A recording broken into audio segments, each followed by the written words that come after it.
நீங்கள் பார்த்து கொண்டிருப்பது 24 நியூஸ் தமிழ். பாலமேட்டில் ஸ்ரீ தொட்டிச்சி சோலை அழகிய அம்மன் கோவில் கும்பாபிஷேக விழா.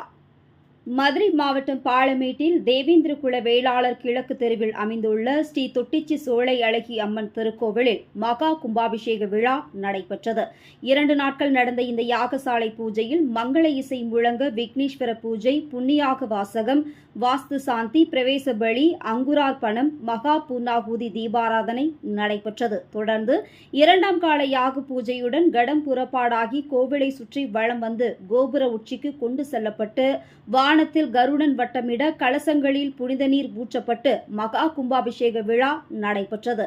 பின்னர் கோவிலுக்கு வருகை தந்த பக்தர்கள் மற்றும் பொதுமக்களுக்கு பூஜை பொருட்களும் அன்னதானம் வழங்கப்பட்டது. விழா ஏற்பாடுகளை சோலை அழகி அம்மன் கோவில் பங்காளிகள் மற்றும் திருப்பணி குழுவினர் செய்திருந்தனர்.